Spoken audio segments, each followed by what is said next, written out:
Good evening and welcome back to Channel 514, where this evening we will continue our description and discussion of Homer's Odyssey. And as usual, we are using Robert Fagel's 1996 translation, not for any particular reason other than that I have it ready to hand and am more or less familiar with it compared to other translations. Now, we had moved from Book 1 through Book 8 in our last video on the Odyssey, and so we will tonight go through Books 9 to 16. And if that doesn't take much time, then I may just leap on ahead and get all the way to the end of the thing, but probably we'll just be doing books 9 through 16 this evening. So let's get right down to that. Now, if you have seen our previous video, you will probably remember that where we left off, Odysseus, the king of Ithaca, who is the main character in the Odyssey, is trying to get back to his island kingdom of Ithaca, and he has found himself on the island of Phaeacia, where he has been introduced into the royal court. And after a short adventure there, he's about to tell the story of his adventures since leaving the shores of Troy, of Asia Minor, to the king of the Phaeacians, Alcinous, and their queen Arete. And he, of course, is hoping that after this they'll help him return home. And so that's where we find Odysseus right about to launch into the tale of his adventures. And this goes on for the next 4 books of the poem, and it's the part that we think of first, usually, the part that first comes to mind when we think of Homer's Odyssey. And of course, it's the origin or the source of the expression an Odyssey, meaning a grand adventure. So, at the beginning of Book 9, Odysseus still has not told his name to the Phaeacian king and queen. He still hasn't revealed his real identity. And so he does that as he launches into his story.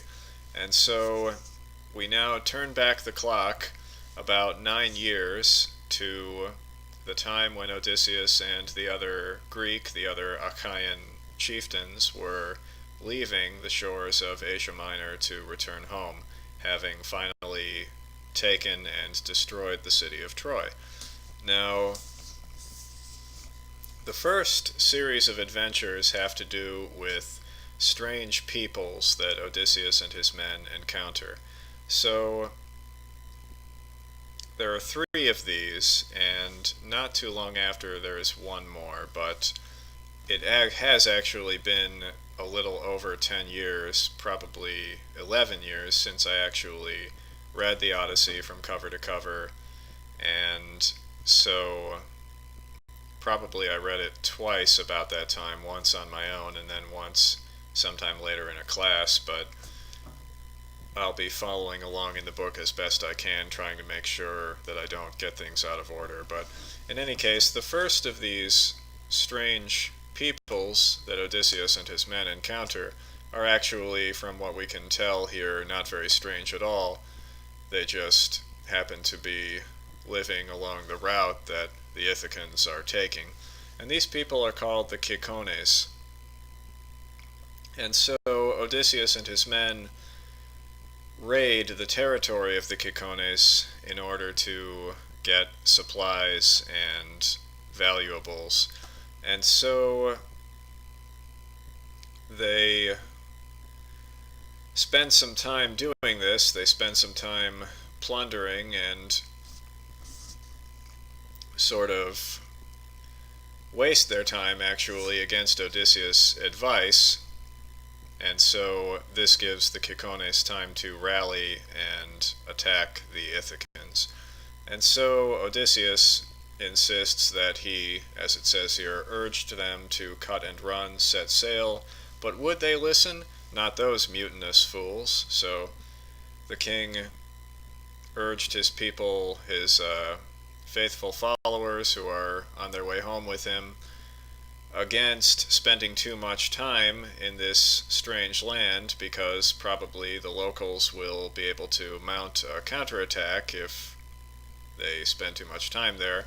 But there was too much wine to swill, too many sheep to slaughter, etc. And so the Ithacans, that is, they find themselves at the receiving end of a counterattack by the Cicones, and having some of their number, losing some of their number, they escape. And so Odysseus says, "We sailed on, glad to escape our death," etc. And so they come now, after struggling their way through a storm, they come to another land inhabited by the Lotus-Eaters. So perhaps you've heard of the land of the Lotus-Eaters or something like this somewhere in literature or music or whatever. But what this is a place where the locals live off of some kind of narcotic herb, and this makes them, as Odysseus says, mellow and forgetful of themselves and forgetful of life, and so they are sort of lost in a soporific state. And so some of Odysseus' men start eating the lotuses. They go native, so to speak, and now, of course, they don't want to leave because they feel so good from the effects of the lotus, and so they actually have to be forcibly dragged back to the ship and restrained, etc. And so, once again, the Ithacans escape a strange land, and they move on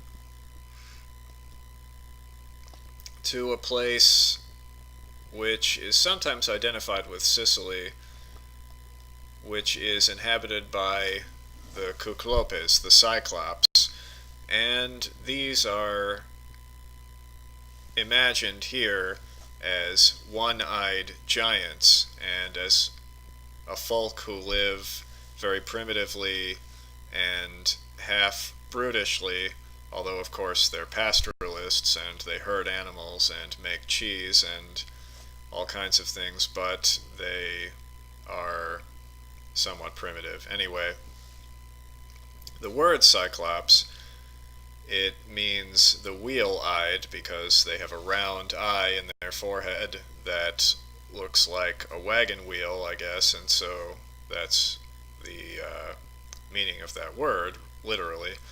But they play different roles in different classic myths and cycles of myths, but here in the Odyssey they're just this strange shepherd folk that live on this island. And so this is one of the most famous stories from the Odyssey, probably the most iconic of them all, and it's reprised in other great works of world literature here and there, and the first of these, or the most famous of these, would be the Arabian Nights, of course, where Sindbad, or Sinbad, the intrepid sailor who has 7 voyages, he goes on 7 voyages, and of course each time he tells himself that this will be his last voyage and that he won't be foolish enough to embark on another, but each time he does embark on another voyage, until finally being satisfied with 7 voyages. But in one of these, he narrowly escapes death at the hands of the Cyclops, and he has an adventure similar to, and obviously based on, the one here in the Odyssey. So what happens, of course, is that Odysseus and his men wander into, all unknowingly of course, they wander into the cave, the dwelling of one of the Cyclops, and well, the Cyclops comes home. We learn that his name is Polyphemus, and later Greek authors. I'm not sure if Ovid is one of them, but, well, not Greek authors, obviously, but, well, come to think of it, I think both Greek and Roman authors do make sort of a romantic figure or have fun with this character, Polyphemus, in their own works, but here, of course, he's a horrible monster, and so he walks in on the Ithacans while they are helping themselves to his wares inside his cave, and he rolls a big stone across the entrance to the cave. That's what serves him as a door, and so now they're trapped with the Cyclops, and he eats a few of them, and he has a conversation with Odysseus later on. Well, probably that is closer to the end of the adventure, but in any case, each day he eats a few of them, and when he goes out to pasture his animals, he simply rolls the stone in front of the entrance so that these pitiful humans won't be able to escape. And finally, Odysseus and his men, they know that eventually they'll be eaten themselves, or there won't be any of them left, and so they know they have to come up with some kind of trick to get out of the cave, and so they have some wine with them, and so they offer this to the Cyclops one night, and he has a nice time with the wine, and he dozes off. And before this, he has a short conversation with Odysseus in which he asks Odysseus his name. And just last night I made a video about Odysseus's Cretan tales, about the stories that he makes up to avoid revealing his true identity and the reasons for his return to Ithaca before he's ready to do so. And so here he doesn't tell a Cretan tale, but instead he assumes a different kind of false identity, telling the Cyclops that his name is No Man or Nobody. And so the Cyclops apparently takes a liking to this No Man, and he tells him, well, I'll eat you last, so Odysseus has this dubious promise from the Cyclops, so they're kind of friends now, I guess, but that won't last long because the Cyclops goes to sleep into a wine-sodden sleep, and the Ithacans then put out his single eye with a sharpened wooden rod with his shepherd's crook or whatever. And so now the Cyclops is in an agonized rage, and he blindly plunges about his cavern trying to grab these wicked little creatures that have blinded him, but he can't find them, and what they do is each of them hangs onto the wool of one of the Cyclops' sheep, and so is hiding beneath the belly of each sheep, clinging to the wool. And so the Cyclops then rolls away the stone to let his sheep out, and he feels each of them as it goes by, but because the men are underneath the sheep and not on top of them, he doesn't find them. And so now they're free of the cave, and so they rush back to their ship, and they put to sea. But the Cyclops pursues them to the sea and begins throwing rocks at the ship, ships, plural, trying to sink them. And Odysseus, of course, having narrowly escaped this horrible doom at the hands of the Cyclops, he can't resist being pleased with himself and gloating and taunting his defeated enemy, who's now in this pathetic, blinded state. And so before this has happened, the Cyclops still doesn't know who Odysseus is, because he thinks that the humans were led by someone named No Man, and of course he doesn't realize what an obvious trick this is because he's such a primitive fellow. So he bellows and wails to his fellow Cyclopes, his fellow one-eyed giants, who all run to his aid, and they ask what happened, and they ask who blinded him, and he says, it was No Man blinded me. And so the other Cyclops say, well, tough luck then. Nobody hurt you, nobody blinded you. So then the Cyclops is throwing rocks at the ships, and Odysseus wants to taunt him. So he says, hey, Cyclops, if anyone asks you who blinded you, you can tell them it was Odysseus. I did it. You can tell them it was me. And so the Cyclops now knows the name of his enemy, so it turns out, we find out right now, that he is the son of the sea god, so that's a very unhappy coincidence. So he prays to his father, the sea god Poseidon, that Odysseus will either not make it home or that he'll have a very difficult time making it home. And of course, his destiny is to eventually return home, but Poseidon is now going to make it hard for him. So that is Book 9. I believe those are all the adventures in Book 9.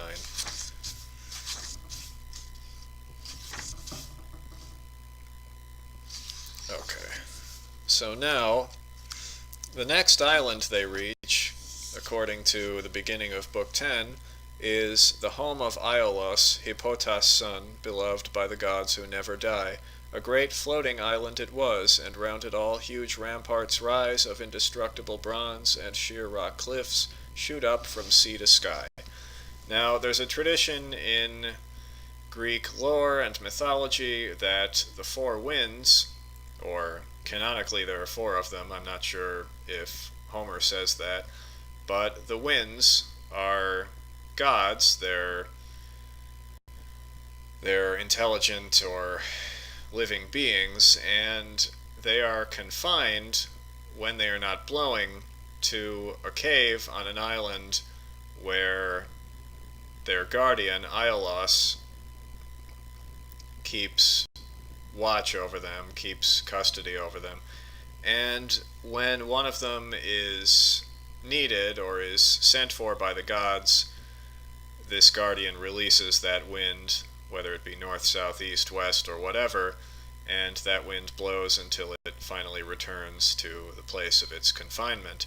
And so Odysseus and his men stay on this island where Aeolus shows them his hospitality for, I believe, 3 years. And let's see.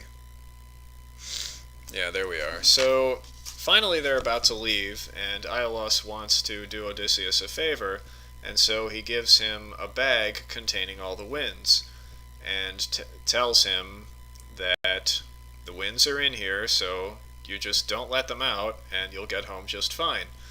But, of course, Odysseus' men, they often don't listen to him, and they often get themselves into trouble in our story, just as they did on the shores of the Cicones territory, and in the land of the Lotus-Eaters. And so what do they do now? They wait until Odysseus is asleep, and then they murmur among themselves about what's in that bag. Of course, they can't help wanting to find out what's in that bag, so eventually they take the bag and open it, and of course the winds come out and they're blown off course. Now, next, they come to the land of another strange people, and these are the Laestrygonians, and they, I believe, are cannibals. In any case, they're very savage. And so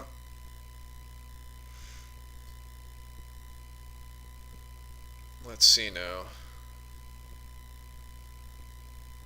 Well, yes, Odysseus' men are again decimated by these strange native folk, and some of them get devoured. And anyway, the others flee back to their ships, and they take off. And now, once again, they're glad to escape our death, yet sick at heart for the dear companions we had lost. Often when they're leaving some adventure, you find something like that. We were so relieved, but we were sad too, because we lost some of our companions. But anyway, they now reach an island called Aiaia, which is the home of Circe, or Circe, who is described as a goddess who is herself the daughter of the sun god. And in the myth cycle about the Golden Fleece, about the Argonauts and their quest for the Golden Fleece, the king of Colchis in the Caucasus is a brother of Circe, and I'm not sure how far back that tradition goes, but in any case, here's this goddess on an island, and she's portrayed as sort of a witch also. She has different magical skills that she uses, so she bewitches people who find themselves on her island. And what she does is, of course, turns them into animals. And she does this by offering them hospitality. So where hospitality is an important theme in our story, sometimes it's a bad hospitality, like in the Cyclops cave and here on Circe's island. So she's turning people into animals. And so Odysseus' men, some of them go ahead to reconnoiter the island, and they fall into her hands and are turned into animals. And so Odysseus himself, when he sets out in search of his companions, he's visited by Hermes, the messenger of the Olympian gods, who gives him an herb called moly, which he believes to be poisonous, but is actually the antidote to Circe's magic. And so whatever potion she wants to use on him, he'll be immune to it if he eats this herb. So he goes ahead and he eats the herb, and he goes and meets with Circe, and she, of course, wants to do the same to him as she does to everyone, but when she's unable to do this, then he threatens her with his sword and demands that she return all of his companions to their normal human forms, and so she does this, and now we're all friends, so Circe now wants Odysseus to stay with her, and she wants to enjoy his company for a while, and so they stay there for 1 year, and more on that later maybe, but anyway, they stay there for 1 year, and now Odysseus finally wants to get back on his way, and the goddess will help him a little bit because she knows things, and so she can give him some counsel as to how he can get information about how he can reach his home and what his future fortunes will be. Now, let's see.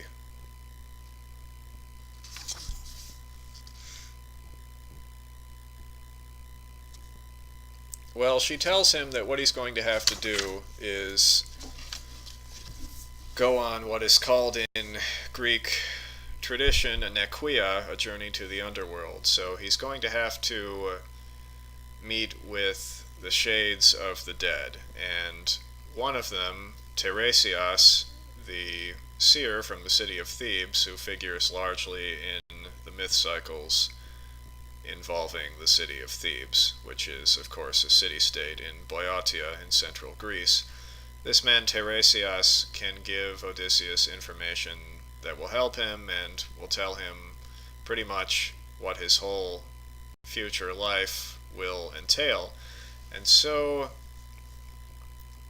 what they're going to have to do is offer a sacrifice to the chthonic deities, or to the deities and the shades of the underworld, and the underworld will sort of come to meet them. So they go to a lonely, forbidding place that is associated with the underworld as sort of a corridor to it, and they offer a sacrifice, and they let the blood of the sacrifice into a small hole in the ground in which Odysseus stands.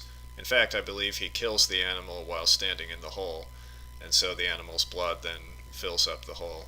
And the shades of the dead then crowd around to drink the blood. And so now Odysseus meets with all kinds of people that some of whom he knows and others of whom he does not know. And as I mentioned in the second of our series of 10 studies on sacred scripture and ancient literature, death, judgment, and life, this is where Odysseus sees the shades of the dead being subjected to a particular judgment by Minos, the king of Crete, a legendary king of Crete, and probably that name is an ancient title for some of the Minoan kings, but in any case, he sees the shades being judged by Minos here. And so he meets a lot of people whom he knew, including Achilles and Agamemnon, so famously, Achilles is a chieftain in the underworld, and so Odysseus says that must be nice to be a chieftain in the underworld, and Achilles says that no, he would rather be alive and be wretched and be a slave, etc., than be a king among the dead. And of course Agamemnon tells Odysseus how he got home and was killed by his wife and his cousin, who had become his wife's paramour, who had taken his place in Mycenae, his home. And Odysseus also meets his mother, who tells him how she had pined away waiting for him to come home to Ithaca. And he meets all kinds of other people, but and actually one of these is the greater Ajax, the son of Telamon, who is a major character in the Iliad, and is Odysseus' traditional rival in the heroic myth cycles. And so Ajax still doesn't even want to have anything to do with Odysseus, though eventually when we're talking about Sophocles, we'll discuss a play called Ajax, where we'll find out just why that is, that Ajax is still unhappy with Odysseus, his constant enemy, or his antagonist. And so finally, Odysseus talks to Tiresias, who tells him how he can get home and what sort of perils he'll still have to encounter on his way home. And he also tells him, I believe this is where Odysseus finds out what will happen later in his life, and how he'll have to make obeisance to the gods when he returns to Ithaca. He has to go on a journey with a winnowing fan over his shoulder, but we'll get to that, when we get to it. But anyway, I believe Tiresias also predicts, or perhaps it's someone else later in the poem, that Odysseus later in life will make another journey, another voyage, a sort of adventuring voyage, and that he'll die on that voyage as a very old man. But that is Odysseus' journey to, as Robert Fagles calls it, the kingdom of the dead. And that makes up most of Book 11 in the Odyssey. Now,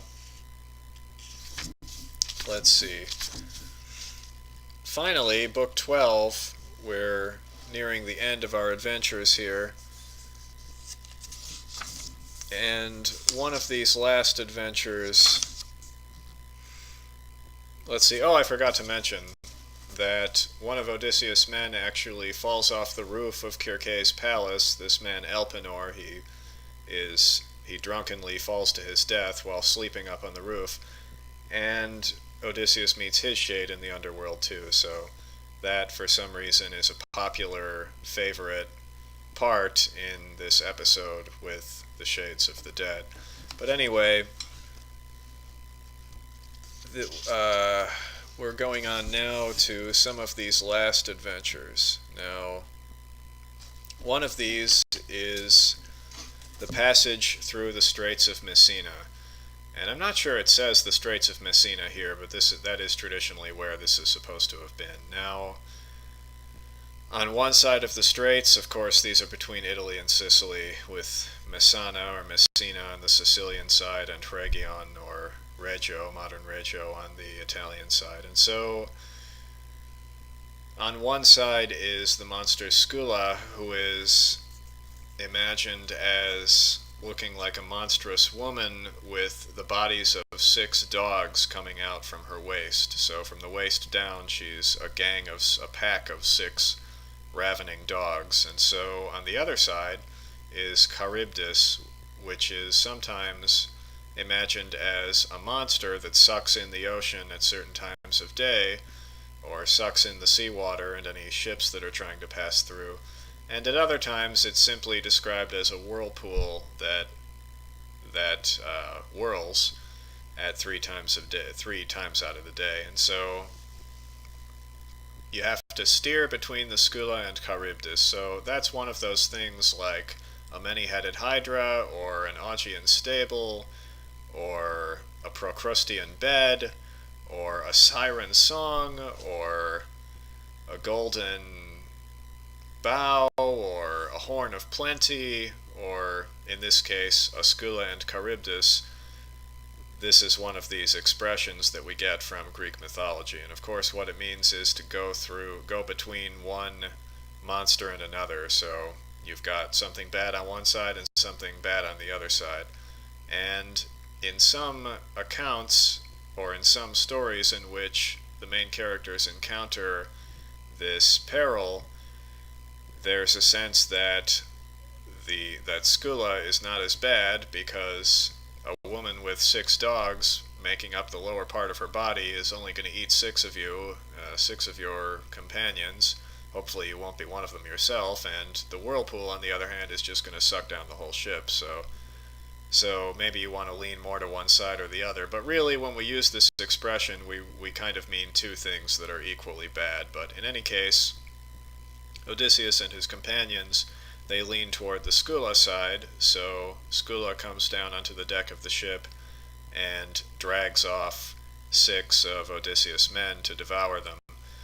And in another adventure, they pass by the island of the Sirens, and these are imagined as being bird-like women, or women who have bird-like parts like wings or feathers or talons or something.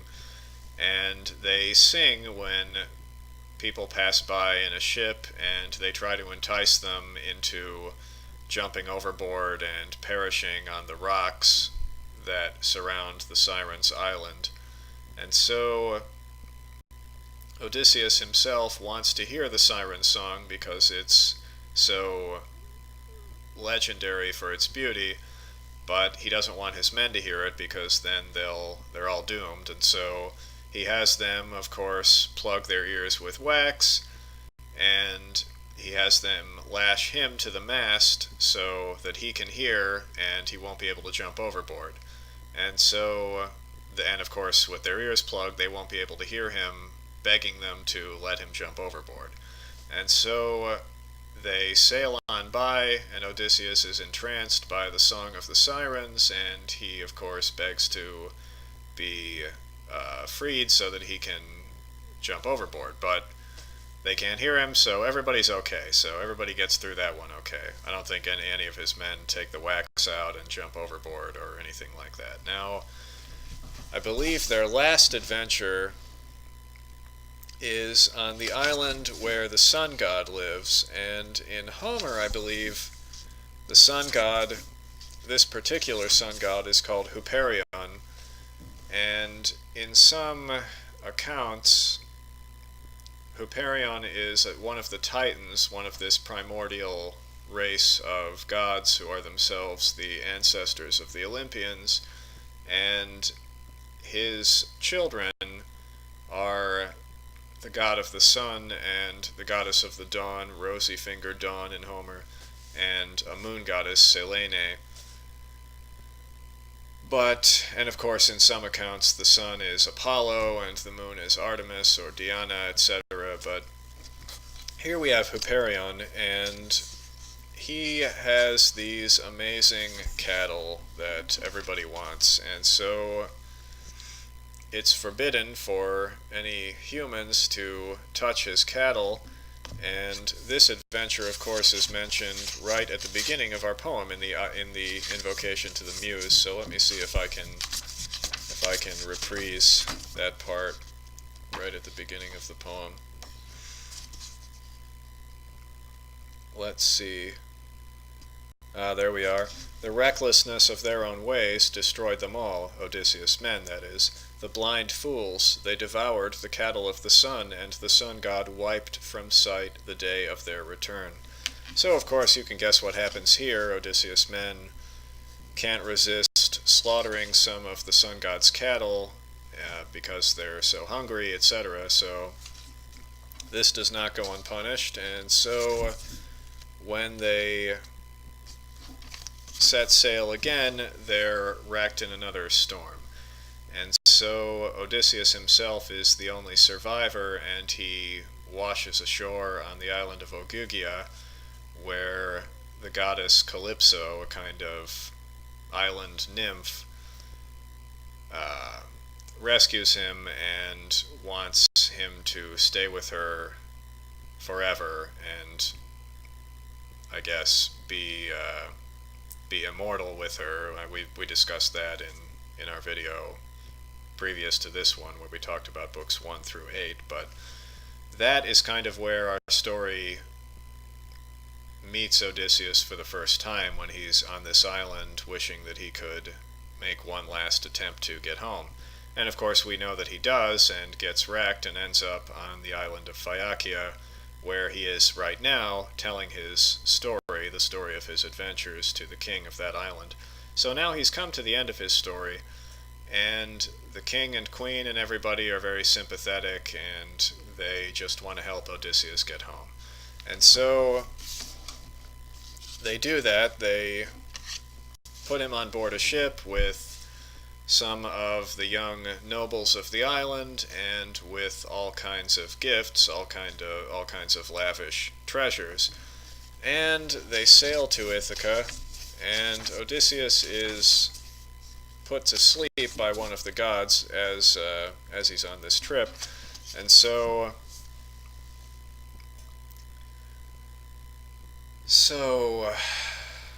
the Phaeacians then just put him ashore. They put him ashore with all the treasures around him, and they sail off. But Poseidon wants to get one more blow in against his enemy, or against this person who has offended him, Odysseus, and he knows that now Odysseus himself is out of his power, so what he does is he turns the ship and its crew to stone, so they become a rock in the sea. So that's too bad, but now Odysseus is back on Ithaca, and he wakes up surrounded by these treasures, and he doesn't know where he is. So for a second he actually is upset and thinks that the Phaeacians have tricked him and just put him down on the nearest island with all this stuff, although that seems like a strange thing to do when you really think about it. But along comes a shepherd who is actually Athena in disguise, and so we talked about this in our video on the Cretan tales that we made last night. And what happens is that Athena asks Odysseus what he's doing here, and tells him that he's in Ithaca now.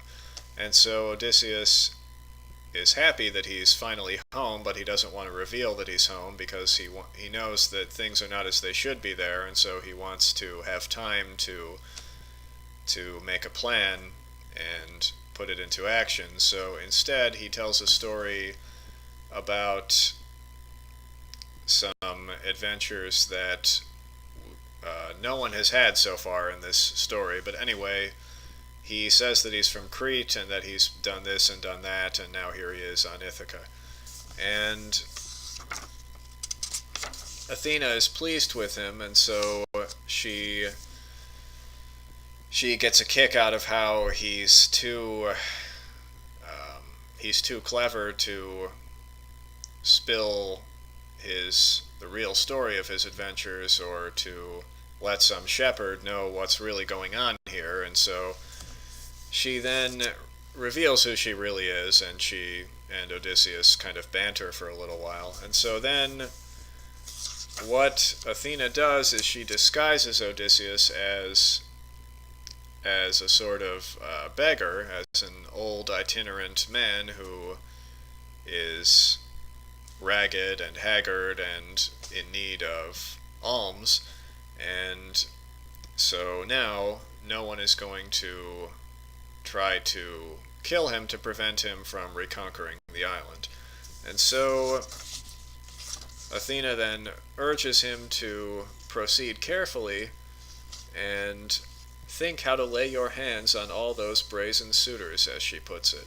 So now, off Odysseus goes, and Athena goes off to bring back Telemachus, the son of Odysseus, from Sparta, where he's been staying with Menelaus and Helen. And of course we discussed these adventures of Telemachus in our video on books 1 through 8 of the Odyssey.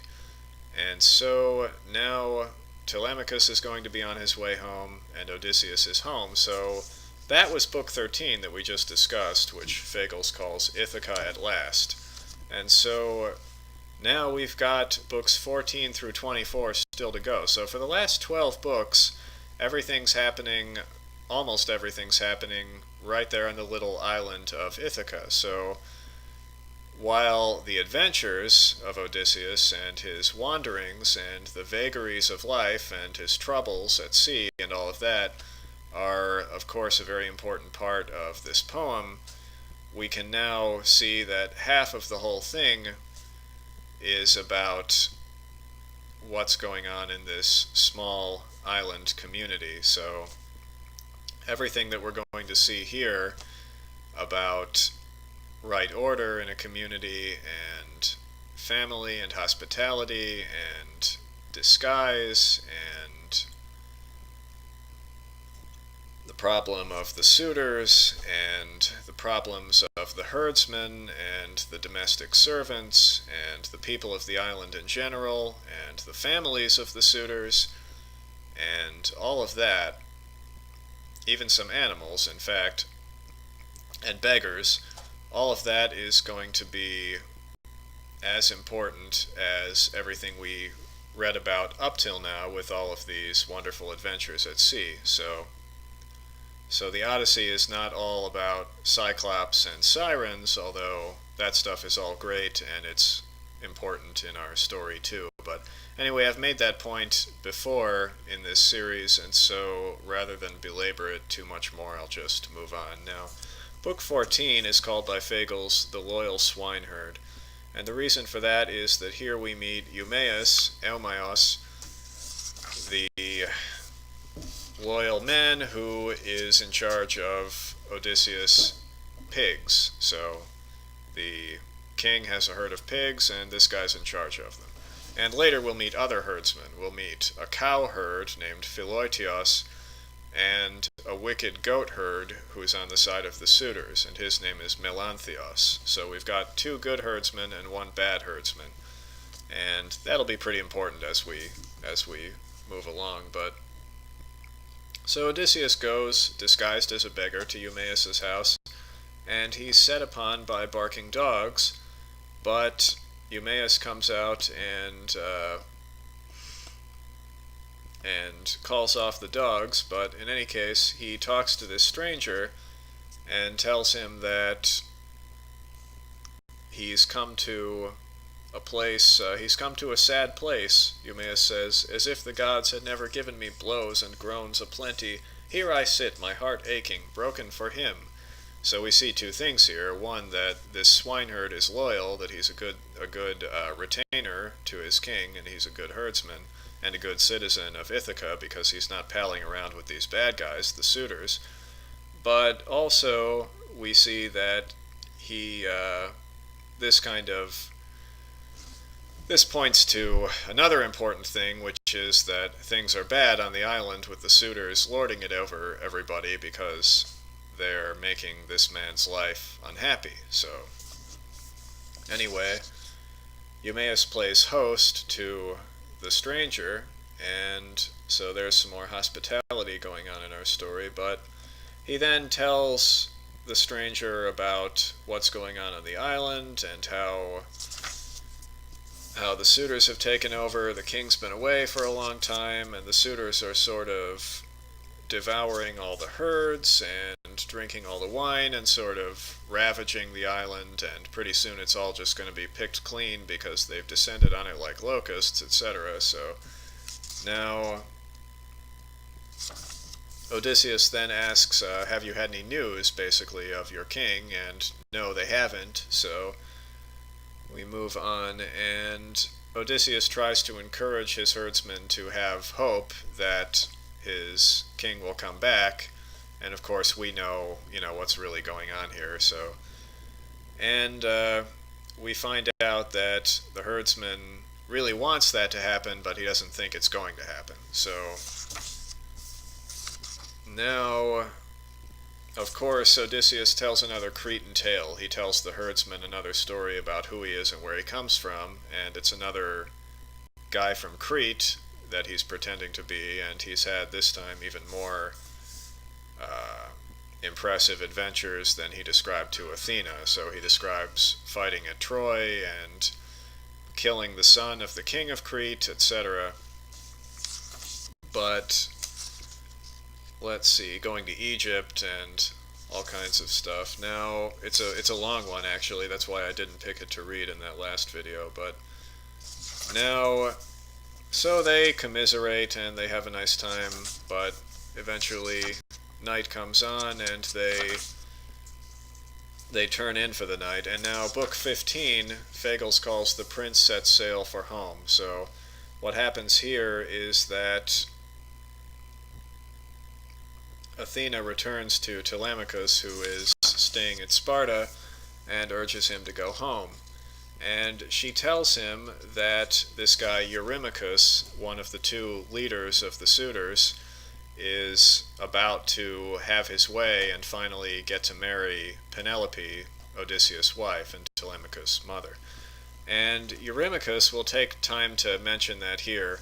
Some of the suitors are more important than others, and this guy Eurymachus is pretty much the foremost of them, both because he is from a wealthy family that's closely associated with Odysseus' own family, and because he's very clever and polished, and he has good people skills, as we would put it, and so he's a smooth talker, and he's able to win people over to his way of thinking very easily. Now, the other of the two leaders of the suitors is named Antinous, and he's portrayed as being more brash and heedless and brutish and a bully, etc. So anyway, Telemachus now wants to get home and stop Eurymachus from marrying his mother, and so he takes his leave of Menelaus and is given some gifts, and they say a lot of nice words with each other, and finally, let's see, he also especially thanks Helen, the famous Helen, who's Menelaus' wife and the queen of Sparta in our story. So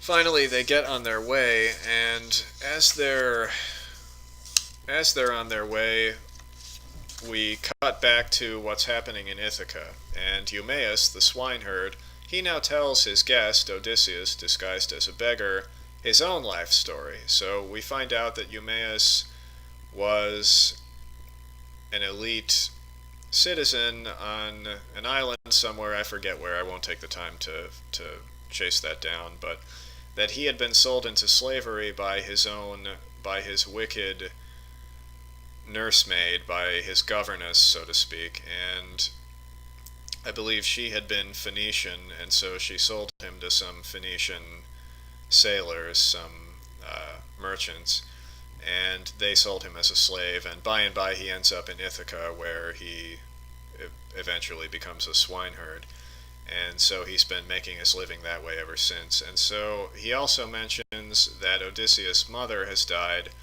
and that she had been kind to him and had treated him like a son, etc., and eventually sent him to work in sent him to take care of the herds of swine, and so thus securing a livelihood for him. So now that's Eumaeus' story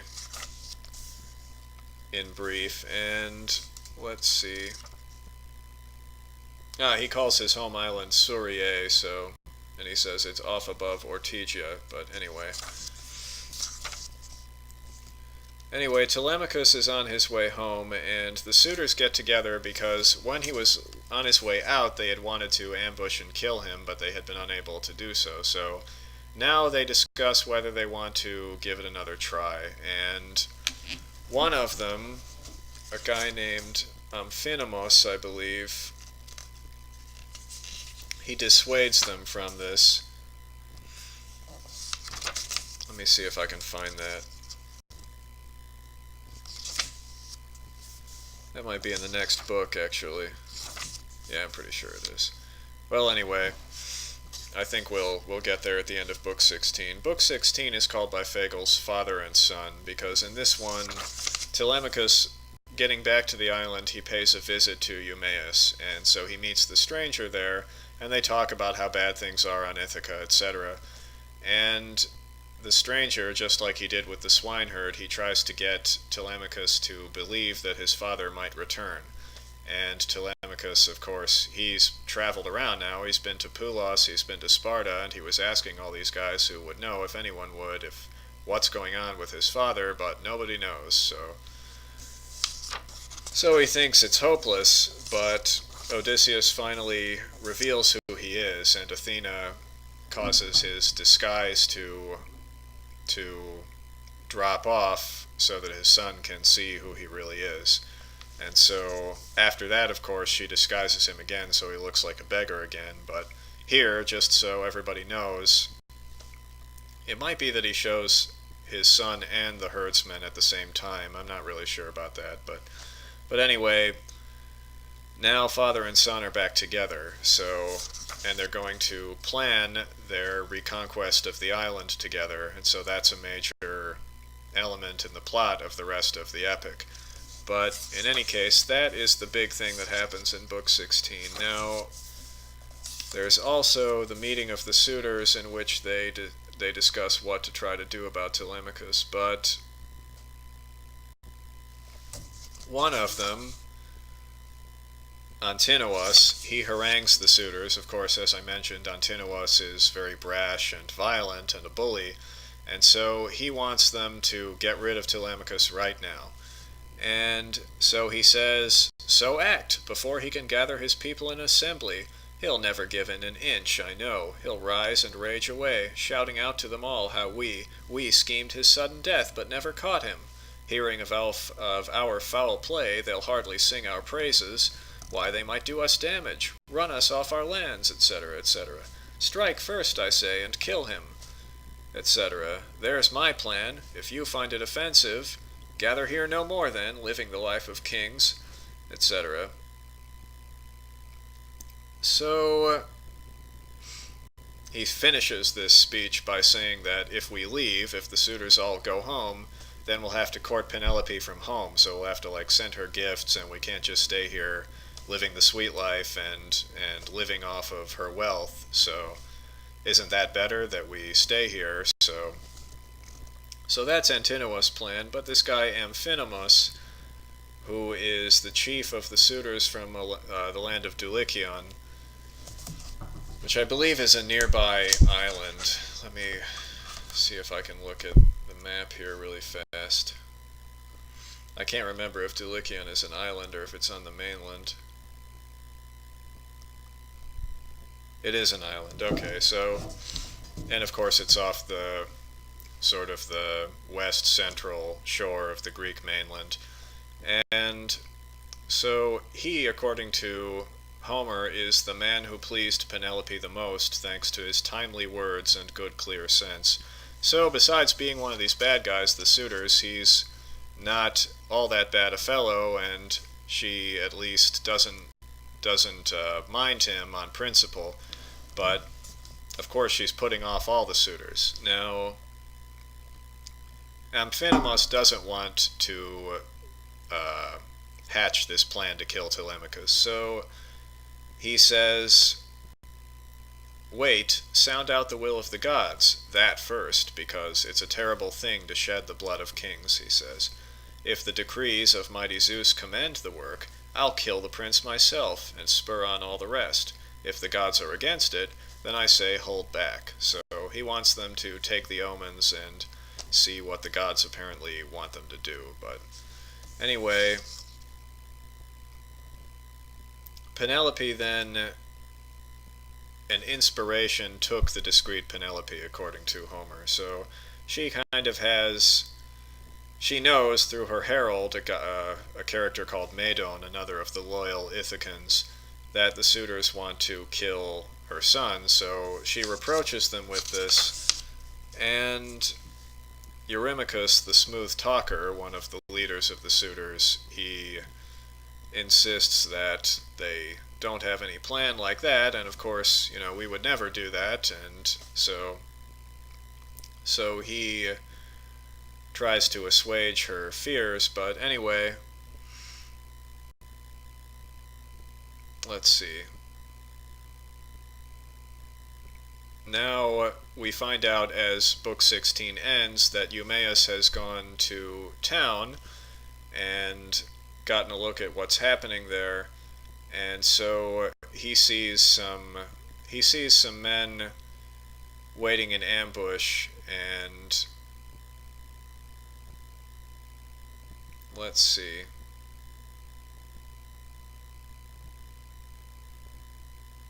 Who are in a ship, actually, coming into the harbor. So some of the suitors or men that they've hired were on a ship and were hoping to get a chance to attack the ship on which Telemachus was returning, and now having failed to do that, they're returning to Ithaca.